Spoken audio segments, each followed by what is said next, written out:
வாங்க நம்ம இன்றைக்கி மணத்தக்காளி கீரை பொரியல் எப்படி பண்ணலாம் அப்படிங்கிறத பார்க்கலாம். நான் வந்து ஒரு ஸ்பூன் அளவு மட்டும் எண்ணெய் ஊற்றிருக்கேங்க. எண்ணெய் காயவுமே அதில் கடுகு உளுந்தம் பருப்பு சேர்த்துக்கிறேன். கூடையே கொஞ்சமாக ஜீரகம் சேர்த்துக்கிறேங்க.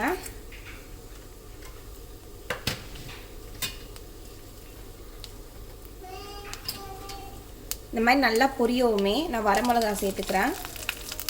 நான் குழந்தைக்கும் சேர்த்து தரதுனால கிள்ளி சேர்க்கலை. நீங்கள் பெரியவங்க எல்லாம் சாப்பிட்றதா இருந்தால் நம்ம இந்த மாதிரி உடச்சி விட்டு சேர்த்துக்கலாம். கூடையே கொஞ்சமாக கருவேப்பிலை, பின்ன ஒரு பல் பூண்டை மட்டும் இந்த மாதிரி கட் பண்ணி வச்சுருக்கேன். இது கருவேப்பிலை, பின்ன சின்ன வெங்காயம் சேர்த்துக்கணும். சின்ன வெங்காயம் நிறையா சேர்க்கணுங்க. நிறையா சேர்த்தா தான் ருசியாக இருக்கும். என்கிட்ட இல்லாததால் ஒரு 2 மட்டும் தான் இருந்தது. அதை மட்டும் சேர்த்துட்டு பேலன்ஸுக்கு நான் வந்து பெரிய வெங்காயத்தை இந்த மாதிரி கட் பண்ணி சேர்த்துக்கிறேன்.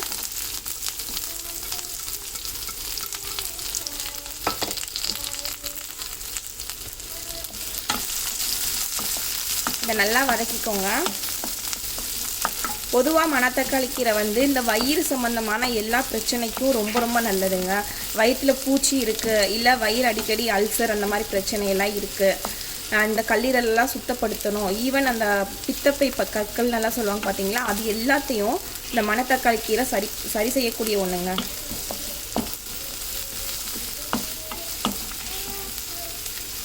எவ்வளோக்கு எவ்வளோ சின்ன வெங்காயம் சேர்க்குறோமோ அந்தளவுக்கு ரொம்ப ருசியாக இருக்கும். நான் இல்லாததால பெரிய வெங்காயம் சேர்த்துருக்கேன்.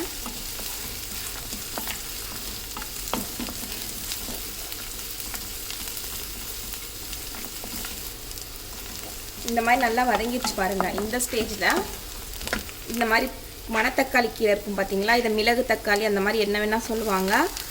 இதை வந்து பொடியாக கட் பண்ணி வச்சுருக்கேன். இதை சேர்த்துக்கிறேன். 2 கட்டு கீரைங்க. ஏன் 2 கட்டு சேர்க்குறேன் அப்படின்னா, இது வதங்கின பின்னாடி ரொம்ப கம்மியாகிடும். அதனால தான் 2 கட்டு கீரை சேர்க்குறேன். கூடையே அந்த அந்த விதையெல்லாம் இருக்குது பார்த்தீங்களா, அது எல்லாமே இருக்குது. அந்த மிளகு தக்காளியோட அந்த கீரையோட அந்த காயெல்லாம் இருக்குது பார்த்தீங்களா, இது எல்லாமே இருக்குது. நம்ம வேணும்னா இதை தனியாக கூட எடுத்து அந்த வத்த குழம்பு மாதிரி நம்ம தனியாக கூட செஞ்சுக்கலாம். இல்லை வத்தலாம் நம்ம காய வச்சு கூட யூஸ் பண்ணிக்கலாம். நானாக கீரை கூடையே போட்டு செய்கிறேன்.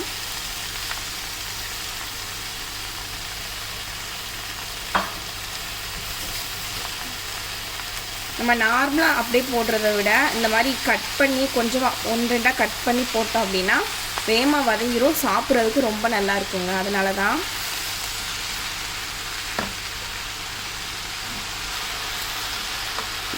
இது கூடையே கொஞ்சமாக மஞ்சள் பொடி சேர்த்துக்கிறேங்க. நிறையா இல்லை, கொஞ்சமாக மட்டும். அடுத்ததாக கீரைக்கு தேவையான உப்பு சேர்த்துக்கிறேன். அளவாக போடுங்க, ஏன்னா வதங்கின பின்னாடி ரொம்ப கம்மியாயிடும் கீரை.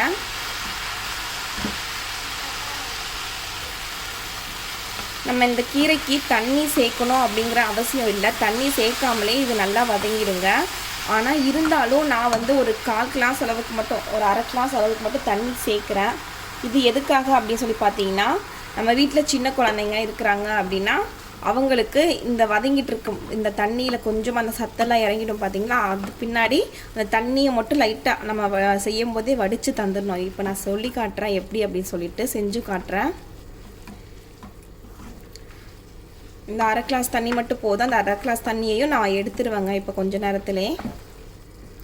ஏன் அப்படின்னா சின்ன குழந்தைங்களுக்கு வயிற்றில் பூச்சி அந்த மாதிரியெல்லாம் இருக்கும். அது மட்டும் இல்லை, வயிற்றுலேயே நல்லா பசி எடுக்கிறதுக்கு அந்த மாதிரி நிறையா விஷயங்களுக்கு இந்த மணத்தக்காளி கீரை ரொம்ப ரொம்ப பயனுள்ளதான ஒன்றுங்க. லைட்டாக வதங்கி வரணும். வதங்கி அந்த சத்து அந்த தண்ணியில் நல்லா இறங்கணும். இந்த பொதுவாக அந்த பசங்கள்லாம் கீரை சாப்பிட மாட்டேங்கிறாங்க அப்படின்னா இந்த மாதிரி நம்ம சூப் மாதிரி எடுத்து கொஞ்சமாக அந்த குழந்தைங்களுக்கு தந்தோம் அப்படின்னா அவங்க குடிச்சிருவாங்கங்க. கொஞ்சம் கசப்படிக்கிற மாதிரி தெரியும், ஆனால் நம்ம மருந்து அப்படின்னு சொல்லிட்டு ஒரு செங்களவுக்கு தந்தால் கூட ரொம்ப ரொம்ப நல்லது. பாருங்கள், இந்த மாதிரி நல்லா கொதிச்சு வந்துருச்சு. அந்த சாறு எல்லாமே கொஞ்சம் அந்த தண்ணியிலையும் இறங்கிருச்சு. இப்போ இந்த தண்ணியை மட்டும் நான் வடித்து எடுத்துக்கிறேன்.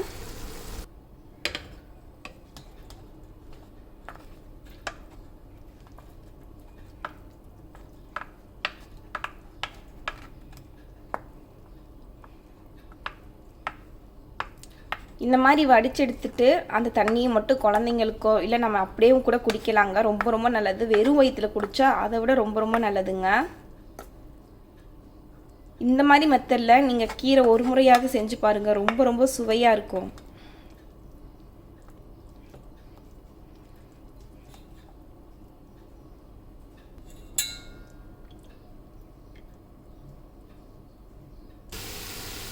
பாருங்கள், இந்த மாதிரி தண்ணி வடித்து எடுத்துட்டேன். ஊற்றுன தண்ணி அப்படியே எடுத்துருக்காங்க, கொஞ்சம் மட்டும்தான் குறைஞ்சிருக்கும். இது அப்படியே குழந்தைங்களுக்கு நம்ம சங்குலையோ இல்லைன்னா நம்ம டேரெக்டாக ஏதாவது குடிக்க சொல்லி தந்தோம் அப்படின்னா ஒரு சங்காவது கண்டிப்பாக தரணுங்க. பெரியவங்களும் ரொம்ப நல்லதுங்க குடித்தாங்க அப்படின்னா. இப்போ இதை நல்லா சுருளை வதக்கிக்கணுங்க.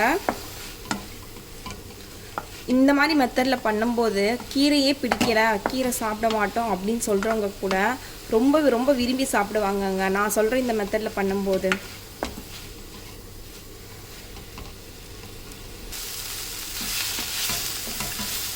பாருங்கள், இந்த மாதிரி நல்லா வதங்கி வந்துருச்சு.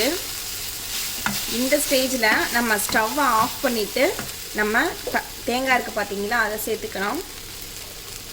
நான் வந்து ஃப்ரீசரில் வச்ச தேங்காய், அதனால் ஆஃப் பண்ணுறதுக்கு ஒரு நிமிஷத்துக்கு முன்னாடி சேர்த்துக்கிறேன். ஃப்ரீசரில் வச்சதுனால கொஞ்சம் ஜில்லுன்னு இருக்கும், அதனால் கொஞ்சம் ஆஃப் பண்ணுறதுக்கு ஒரு நிமிஷம் முன்னாடி சேர்த்துட்டு கிளறி விட்டுட்டு ஆஃப் பண்ணிடுவேன். இப்போ தான் துருவன தேங்காய் அப்படின்னா இப்போ தான் துருவன தேங்காவை நம்ம ஆஃப் பண்ணிட்டு தாங்க சேர்க்கணும். எந்த அளவுக்கு தேங்காவை ரொம்ப சூடுபடுத்தாமல் நம்ம சாப்பிட்றோம் அப்படின்னா ரொம்ப ரொம்ப உடம்புக்கு நல்லதுங்க. அதனால தான் பாருங்கள், இந்த ஸ்டேஜில் ஆஃப் பண்ணிட்டேன், சேர்த்துட்டு உடனே ஆஃப் பண்ணிட்டேன்.